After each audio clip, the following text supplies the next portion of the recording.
Hey there.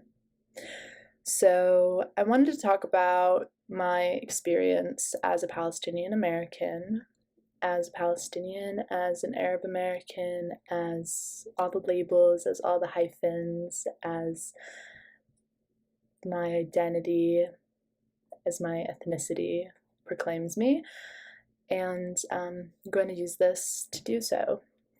So, my to start off with the history, I guess. My grandparents were born in Palestine, which is Palestine in Arabic. For anyone who didn't know that, I like to say both because I do speak Arabic. So I might like switch between words sometimes, or switch and just use some Arabic words.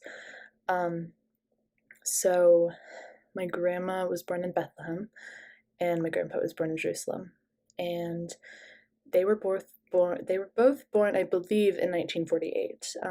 They have both passed away, actually, and they both passed away. My grandma passed away when I was in elementary school, and my grandpa passed away it was this year due to COVID.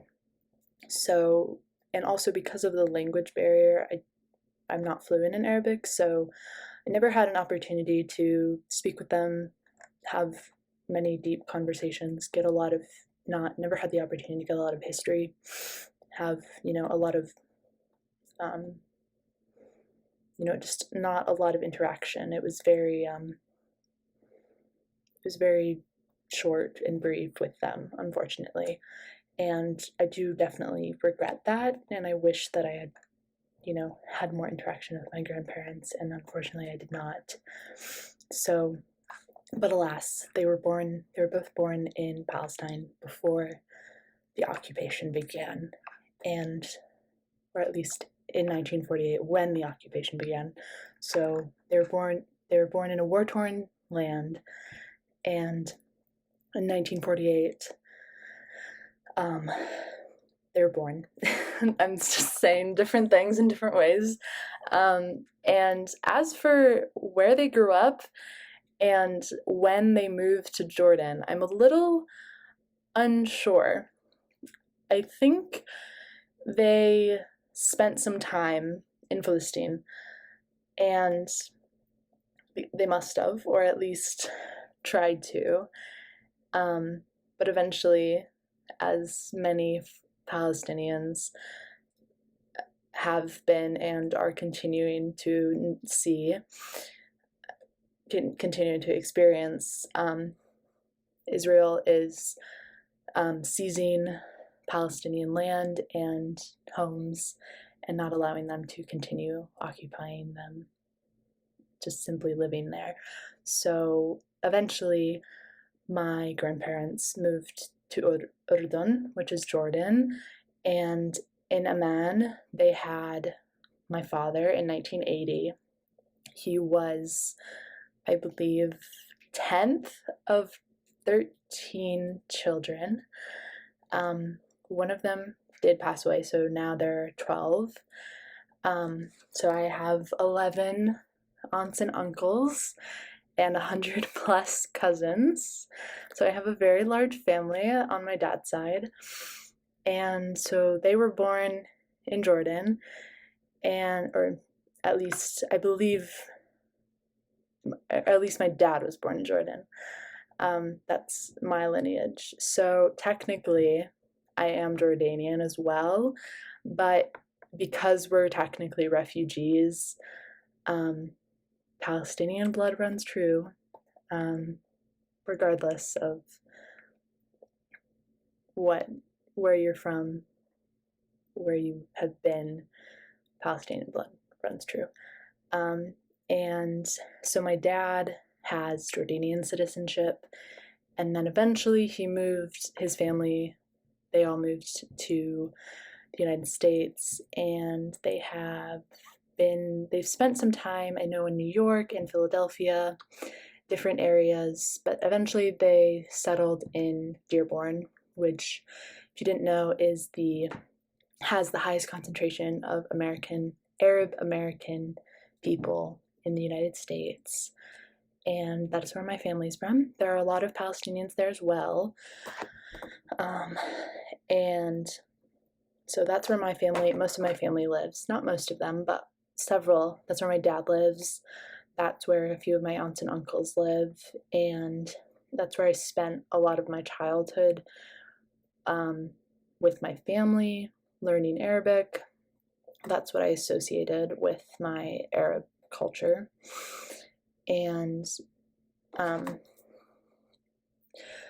but what's unique about my experience actually is being Palestinian is a newer identity for me. I'd never really understood what being Palestinian was until very recently. Recently, to me, being maybe the last 2 to 3 years, in the span of my 17 and a half years, because my earliest memory of Palestine outside of my dad's family, so I was always told, you're Inti min Palestine, which means you are from Palestine. That is what we were told. So me and my brothers and sisters and my cousins were told growing up, and I accepted that. I knew what that meant, and I knew what it meant in Arabic, and I knew how to translate it. But when I went to school, I went to public school. In elementary school, I went to Fox Elementary School in Utica. Yeah, that's Utica, Michigan, which is it's in Macomb County. And I remember in 3rd grade, which is the last year I attended that school actually, we were talking about where we were from, and someone asked me where I was from, where my family was from. And before that, I'd always saved myself some hassle, and I'd always kind of made myself a little bit smaller by saying that I was from Scotland, which I am. I am from Scotland. I'm about 12% Scottish on my mom's side. My mom's aunt was born in Scotland, and then her younger sister, who was my great-grandma, had the rest of her family here. So that's a weird way of saying it. I don't know why I said it like that. But so I'm very far removed Scottish, essentially. But I knew I was Scottish, and Scotland is a country, even though if you get into the Scottish history, it's not really its own country right now. But that's a whole other story.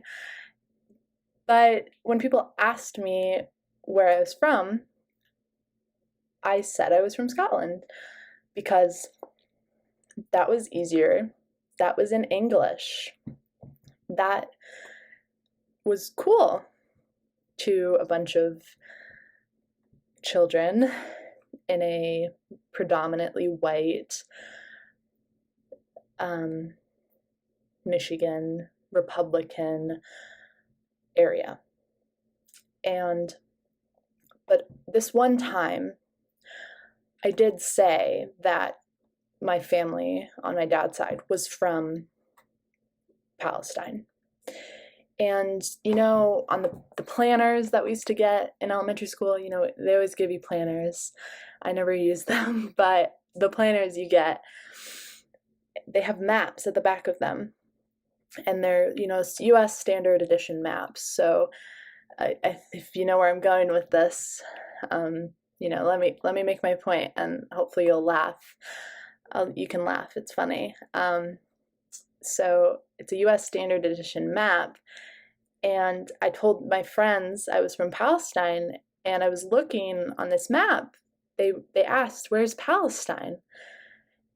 And I actually didn't really know where Palestine was. I had a vague idea. I knew it was, near the other Arab countries in the Middle East. What is the Middle East? That's another question I'll get to someday. But I knew it was near the Mediterranean. It was on the Mediterranean. So I looked over there. But what's on the Mediterranean on a US standard issued map in the 21st century? Not Palestine. And what did I do?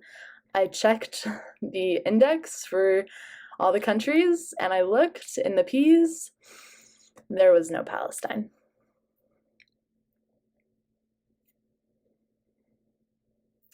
My country wasn't on the map. And my friends, my classmates, didn't know why. And I didn't know why. They thought it was weird. But I felt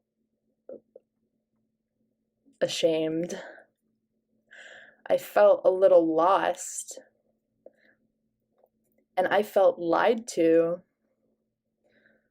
Why would my family tell me I was from somewhere that wasn't even on a map?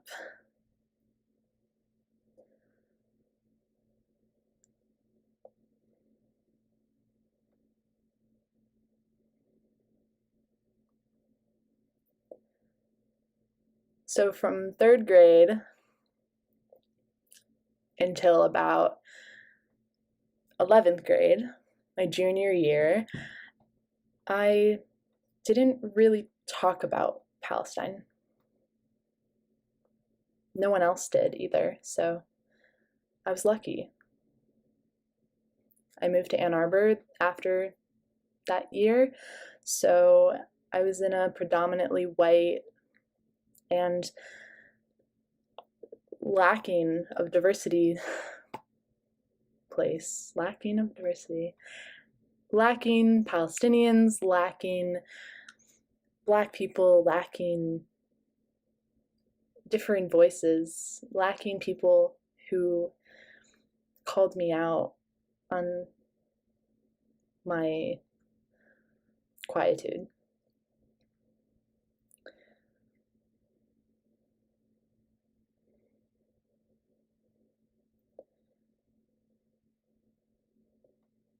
But the thing is I didn't need someone else to tell me to remember where I was from.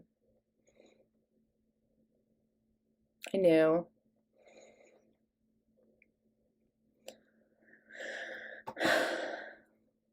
But the worst part was I didn't want to tell people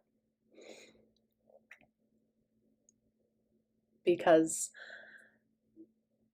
the people at my school, and for those of you who know where I went to high school, let's not try to name names or anything, but I did go to high school with a lot of Zionists and Israelis. Not to put those two in the same category in every instance, but when I learned what a Zionist was, I automatically assumed that every Israeli was one. I didn't know any better, and so I was scared to go out in public and say that I was from Palestine because I was scared that people were going to tell me that my country didn't exist. Because as early as 3rd grade, I had looked at a map and I had been told that by a piece of paper.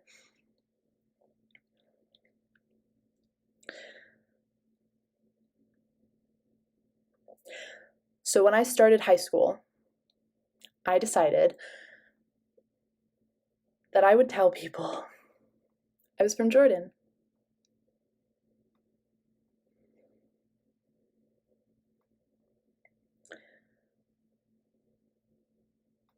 That's what I told people. I'm from Jordan. My dad was born in Jordan.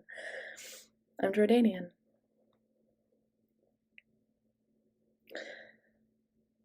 And I didn't tell enough people that it got confusing, but one day something changed.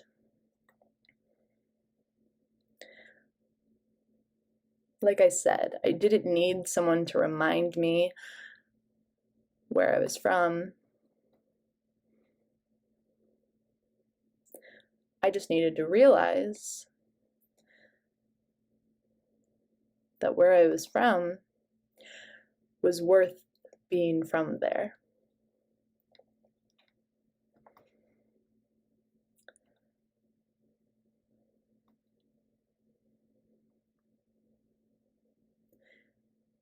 I've never acknowledged the guilt I've felt for lying about not being Palestinian.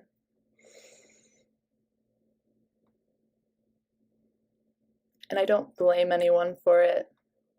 I don't blame myself.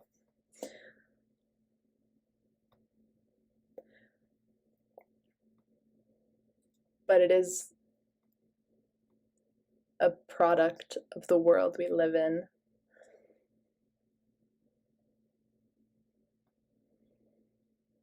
People don't feel comfortable being honest about who they are. And only when I finally started becoming myself at my school, which, thank God, thank the universe, thank whoever, I went to the school that I did, because it means everything to me. The class that I took my junior year, fall semester, I chose to study the Palestinian-Israeli conflict as my final project. And my teachers told me, to their credit, it was a US-based class, so we had to do something based in the US, but they let me do this because I told them I was Palestinian and I needed to learn about this, but they said I had to learn about it from the US perspective. So I did. I learned about how the US has put their hands in places they shouldn't have, and Palestine was one of them.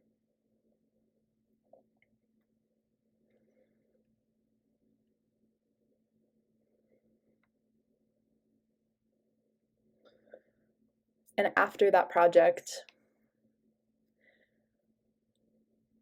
I no longer call it a conflict because I know the truth.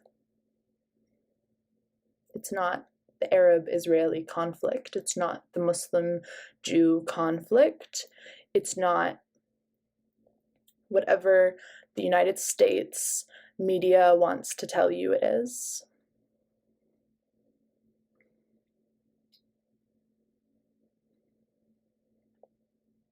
Israel is occupying land that is not theirs. They are killing people. They are killing children. They are pushing people out of their land, their home, and they're doing it so thoroughly. They have been doing it so thoroughly that almost 100 years later,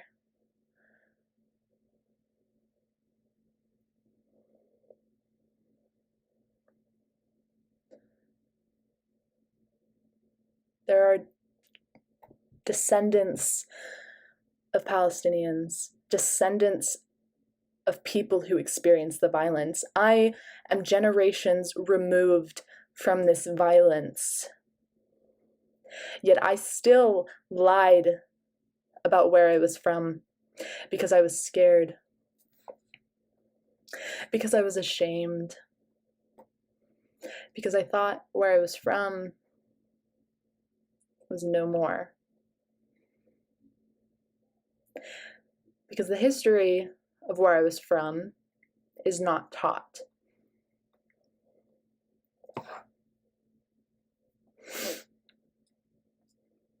I didn't learn about the history of Palestine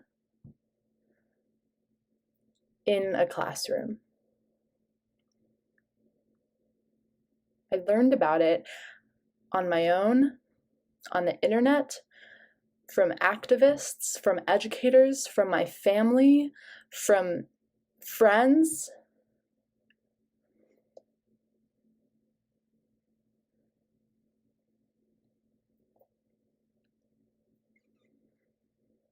And that's the way a lot of people learn a lot of really important things.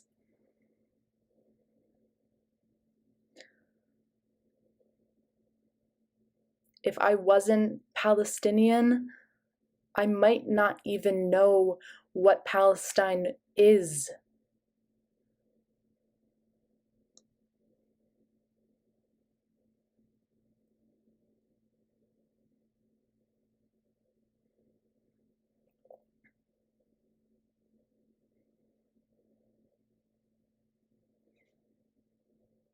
Israel doesn't even allow people to enter the Palestinian territories. And you can say that's Hamas. It's the terrorist group.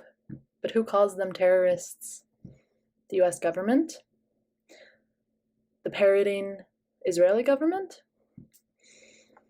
If you look at both the US government and the Israeli government from a political theorist perspective, they are one and the same. Israel may act like a democracy, but they are not. They hand power over and over to different people, but do the same thing to the same helpless Palestinians.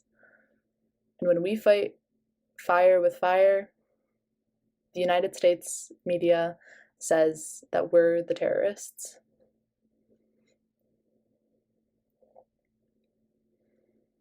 And the Israeli media screams anti-Semitism. Anti-Semitism is a real problem, and I would never, ever say that it's not. I was scared to take a stand for Palestine for so long because I didn't want to be an anti-Semite. I didn't want to be anti-Jewish people. I wanted to be on the right side of history.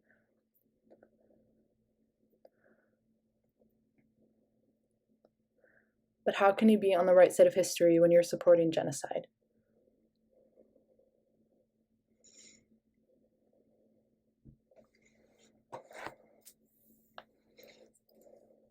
I have family that lives in Jerusalem.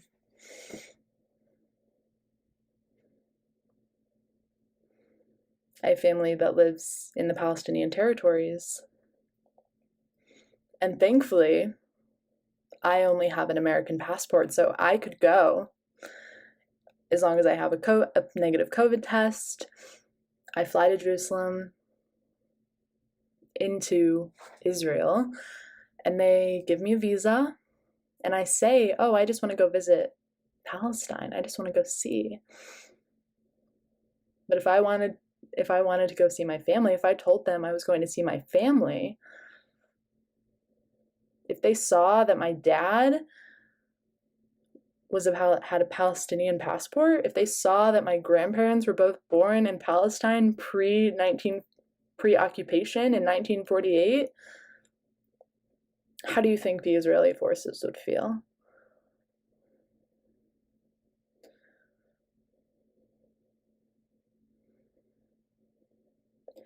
The Israeli Defense Force, the IDF, is not defending anything. They're killing people. Just like the US military isn't defending democracy. They go overseas and kill innocent people. In third world countries, third world, another term I'd love to unpack, because they don't like them. And you know who gives the IDF a bunch of fucking money? The US. You know who gives them guns and whatever the fuck else the military uses? I don't know. The US. They share weapons and clothes and whatever they use, they're using it to kill the same people. The bombs, the grenades, the guns. It's all the same. It's all the same money. It's all the tax money that United States citizens pay. And all the tax money that even undocumented citizens pay. Undocumented citizens, undocumented immigrants pay. Through work, through income tax, through Social Security. Social Security is not a tax, what am I saying? This is where you catch yourself. I was doing really good. Through income tax, whatever other fucking taxes they're paying. But all of that, so much of our budget goes to the military. And then they send it to Israel to kill Palestinians. They send it to Israel to commit genocide.